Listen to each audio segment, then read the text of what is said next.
On the truckers. So this is a breaking news right here.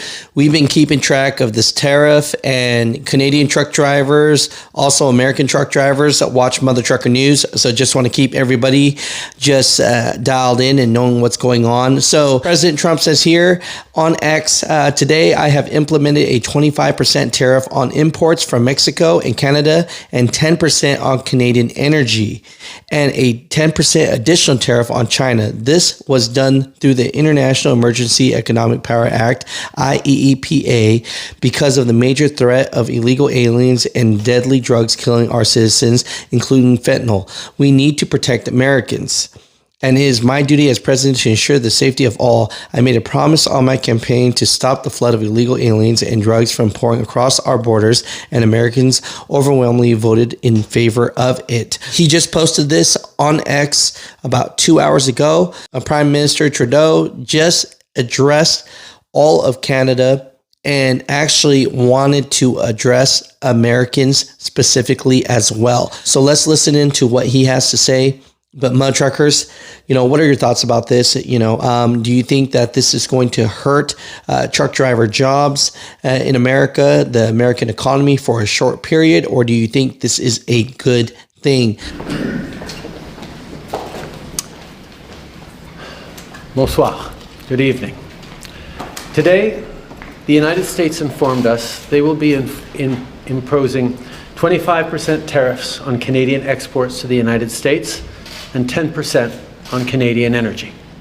A decision that, should they elect to proceed with, should take effect on Tuesday, February 4th. Tonight, first, I want to speak directly to Americans, our closest friends and neighbors.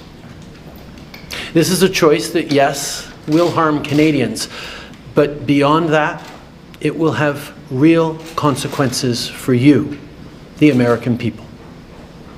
As I have consistently said, tariffs against Canada will put your jobs at risk, potentially shutting down American auto assembly plants and other manufacturing facilities. They will raise costs for you, including food at the grocery stores and gas at the pump. They will impede your access to an affordable supply of vital goods crucial for U.S. security, such as nickel, potash, uranium, steel, and aluminum. They will violate the free trade agreement that the President and I, along with our Mexican partner, negotiated and signed a few years ago. But it doesn't have to be this way. As President John F. Kennedy said many years ago, geography has made us neighbors, history has made us friends, economics has made us partners, and necessity has made us allies. That rang true for many decades prior to President Kennedy's time in office, and in the decades since.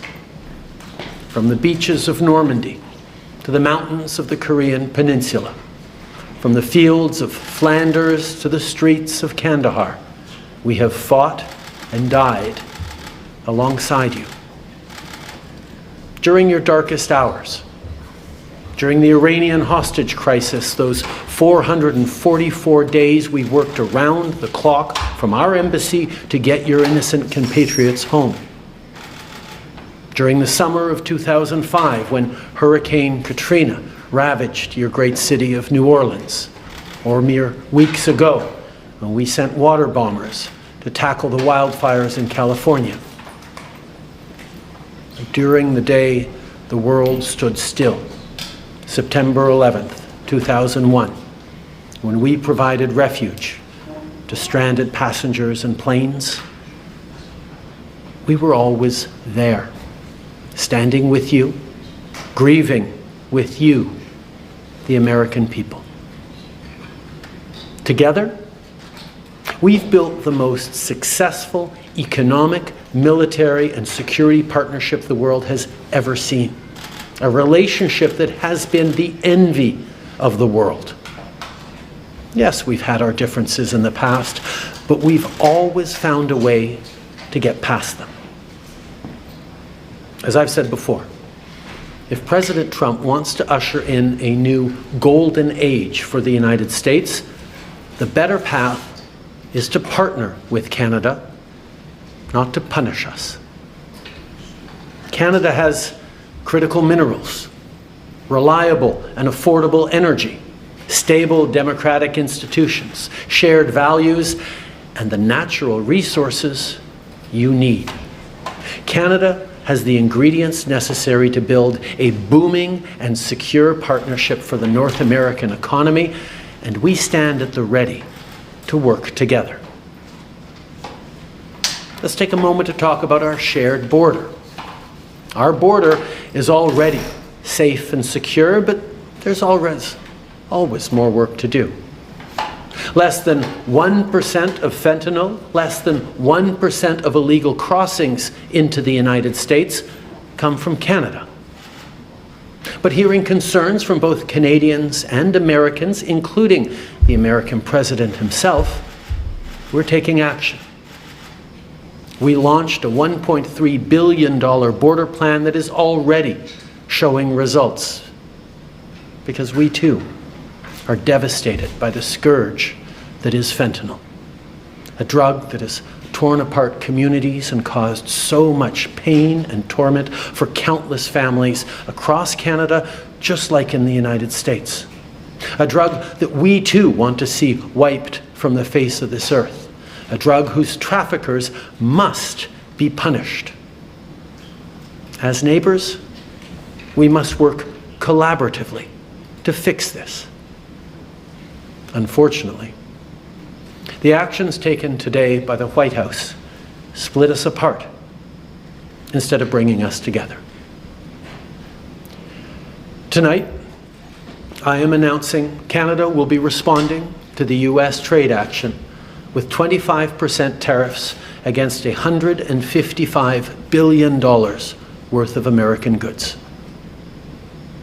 This will include immediate tariffs on $30 billion worth of goods as of Tuesday, followed by further tariffs on $125 billion worth of American products in 21 days' time to allow Canadian companies and supply chains to seek to find alternatives.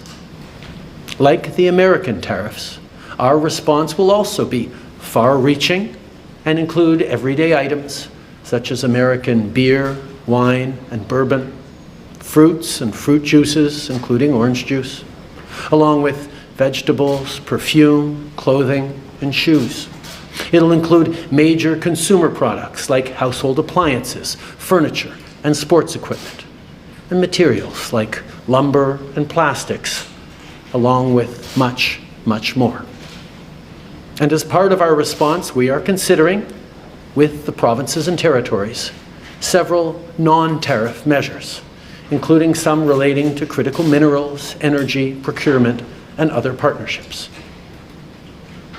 We will stand strong for Canada. We will stand strong to ensure our countries continue to be the best neighbors in the world. With all that said, I also want to speak directly to Canadians in this moment.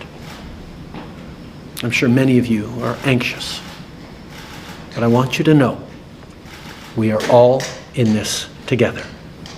The Canadian government, Canadian businesses, Canadian organized labor, Canadian civil society, Canada's premiers, and tens of millions of Canadians from coast to coast to coast are aligned and united. This is Team Canada at its best. And now is also the time to choose Canada. There are many ways for you to do your part. It might mean checking the labels at the supermarket and picking Canadian-made products. It might mean opting for Canadian rye over Kentucky bourbon, or foregoing Florida orange juice altogether. It might mean changing your summer vacation plans to stay here in Canada and explore the many national and provincial parks, historical sites, and tourist destinations our great country has to offer. We must pull together because we love this country. We pride ourselves on braving the cold during the long winter months. We don't like to beat our chests, but we're always out there, waving the maple leaf loudly and proudly to celebrate an Olympic gold medal. Canada is home to bountiful resources, breathtaking beauty, and a proud people who've come from every corner of the globe to forge a nation with a unique identity worth embracing and celebrating. We don't pretend to be perfect, but Canada is the best country on earth. There's nowhere else that I and our 41 million strong family would rather be, and we will get through this challenge, just as we've done countless times before, together.